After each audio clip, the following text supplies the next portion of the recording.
Inkuru ikomeje kuba mbi ku barundi banga u Rwanda. Inkuru ikomeje kuba mbi ku bantu bose batifuza u Rwanda neza, dore ko abarundi bakomeje kugenda baka u Rwanda ubwene gihugu bijyanye nuko n'ubundi baba babikwiriye. Ubwo turavuga nk'umudije ukomeye cyane mu gihugu cy'u Rwanda ariko ukomoka mu gihugu cy'u Burundi, DJ Ira, wahawe ubwene gihugu abuhawe nyuma yo kubusaba Perezida Paul Kagame, kandi n'ubundi yari yujuje ibyangombwa byamwemereraga, ibyangombwa byo kuba yaba umunyarwanda nyine kuba yahabwa ubwene gihugu. Yararahiye rero, arahira imbere y'idarapo ry'u Rwanda, yemera kuba umunyarwanda wuzuye ubifitiye ibyangombwa. Tugiye kugaruka noneho no ku bandi barundi batandukanye bamaze guhabwa ubwene gihugu n'igihugu cy'u Rwanda. Duhereye kuri nde Ninteretse Christian wegukanye Primusic muri 2014, akaba yahawe ubwene gihugu nawe bw'u Rwanda. Twise cyane rero, yitwa Christian Ninteretse, umuhanzi w'umurundi wanegukanye irushanwa rya Primusic muri 2014 nyuma y'imyaka 10 yimukiye mu Rwanda, aho yanashakiye umugore. Yahawe ubwene gihugu abinyujije ku rukuta rwe rwa Instagram. Christian yamenyesheje abamukurikira ko anyuzwe n'ubwene gihugu yahawe, amenyesha abamukurikira ko atewe ishema no kuba umunyarwanda wuzuye. Ati baca umugani mu kinyarwanda ngo iwabo w'umuntu nahamerewe neza. Rwanda nziza, ndagushimiye ku iteka unteye ryo kuba umunyarwanda wuzuye, kandi nzabiharanira cyane. Ntewe ishema no kuba umunyarwanda wuzuye.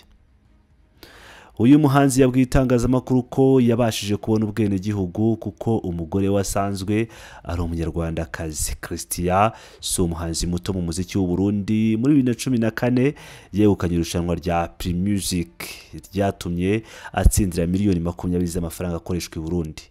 Nyuma yo kwegukana igihembo cya Primusic, Christian yahise yimukira mu Rwanda muri 2015, ndetse muri 2017 aza kuhashaka umugore witwa Natasha Mugwaneza.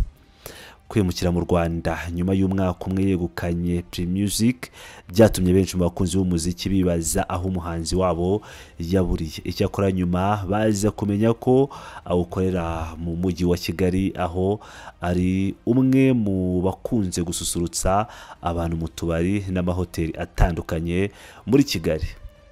Uyu muhanzi ahawe ubwene gihugu nyuma ya DJ Ira uherutse kubuhabwa nyuma yo kubusaba Perezida wa Repubulika. Saba gusa bamaze kugaragaza ko bishimira kwitwa abanyarwanda. Khadija Nin uri mu bahanzi bafite izina rikomeye muri Afurika aherutse kwerura, ahamya ko nubwo akomoka i Burundi yahisemo ko amasaziro ye yaba mu Rwanda. Ngira ngo murabyibuka neza ko yabivugiye mu kwita izina ingagi, ubwo nawe yari ari mu batoranyijwe ko bazita izina ingagi. Yavuze ko atewe ishema no kuba umunyarwanda kazi, ndetse akavuga ko u Rwanda ari igihugu cyiza cy'amata n'ubuki. Saba bonyine, hari n'abandi barundi bagera muri 32 bahawe ubwene gihugu bw'u Rwanda muri iyi minsi, basanga abakongomani 8 ndetse n'abandi benshi b'abanyamahanga bahawe ubwene gihugu, ndetse bakarahira nyine barahira ko bazakorera u Rwanda uko amategeko abiteganya. Abarundi rero 32 bari mu banyamahanga nabo babarirwa muri 70 baheruka guhabwa ubwene gihugu bw'u Rwanda. Kuwa 23 Nzeri nibwo amazina y'aba 74 b'abanyamahanga bakomoka mu bihugu 20 byo hirya no hino ku isi, harimo Leta Zunze Ubumwe za Amerika, u Burundi, Repubulika ya Demokarasi ya Kongo ndetse n'ibindi bihugu yasohotse mu igazeti ya leta, bibu bwa mbere abangana kuriya baherewe ubwene gihugu icyarimwe. Usibye abarundi bigaragara ko bakomeje gusaba ubwene gihugu bw'u Rwanda ku bwinshi mu basohotse mu igazeti ya leta, hanarimo abanyekongo 8, abanyayuganda 8, abahindu 8 ndetse n'abanyakenya 3. Abarundi biganje mu banyamahanga bahawe ubwene gihugu bw'u Rwanda. Mu gihe kuva muri 2014 rucumbikiye impunzi zabo zibarirwa mu 40,000 ziganjemo iziba mu nkambi ya Mahama yo mu karere ka Kirehe. abayobozi mu rwego rushinzwe abinjira n'abasohoka bavuga ko mu myaka yavuye umubare w'abasaba ubwenegihugu bw'u Rwanda wakunze kuzamuka bijyanye no kuba u Rwanda rwaramaze kumenyekana ku ruhando mpuzamahanga nk'igihugu gitekanye kandi gitanga amahirwe ku bantu bose. Abanyamahanga bahawe ubwenegihugu bw'u Rwanda hagendewe ku bihugu bakomokamo.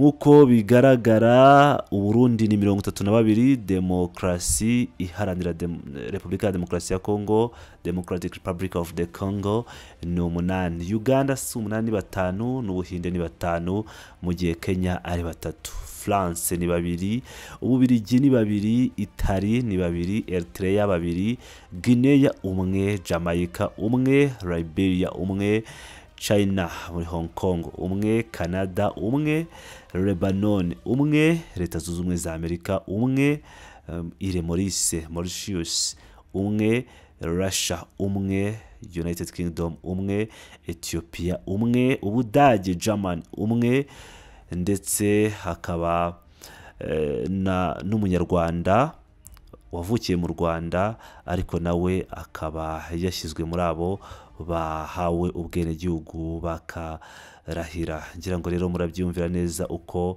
ibintu byifashe. Abanyamahanga bakomeje guterwa ishema no kwitwa abanyarwanda. Abanyarwanda bo barabigaragaje inshuro zirenze imwe ko bashimishwe bikomeye cyane no kuba u Rwanda rukomeje kwesa imihigo, no kuba u Rwanda rukomeje kuba igihugu cy'agatangaza.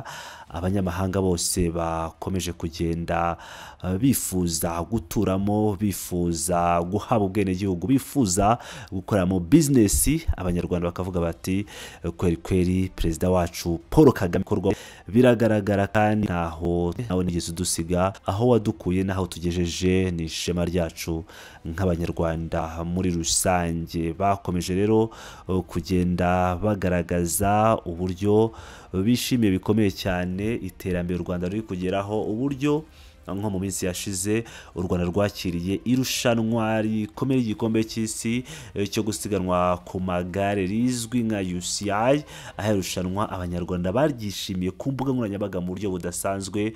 Gusa n'abanyamahanga bitabiriye iri rushanwa bakaba barasize bavuga ibigwi igihugu cy'u Rwanda, yaba baje gufana, yaba baje gukina, bose bavuze imyato u Rwanda, bishimira kuba barageze mu gihugu cy'u Rwanda, kugeza ku muyobozi wa UCI aho David Lapassier yavuze ko u Rwanda rwakoze ibitarigeze bikorwa mu kindi gihugu icyo ari cyo cyose kuri isi nzima mu kwakira neza igikombe cy'isi cyo gusiganwa ku magare, abafana ku mihanda, gahunda itunganye. Ibi byose bikaba ari biri mu bihesha u Rwanda ikuzo n'ishema, aho abanyamahanga bakomeje kwerekana ko bakunda u Rwanda kandi bifuza kuba baba abanyarwanda. Ni iby'agaciro rero. Yari wa musore wanyu Pilot News TV, aho nkomeje kugira mbagize amakuru menshi atandukanye. Mukomeze mane natwe, stay tuned, ndabakunda cyane. Blessed up.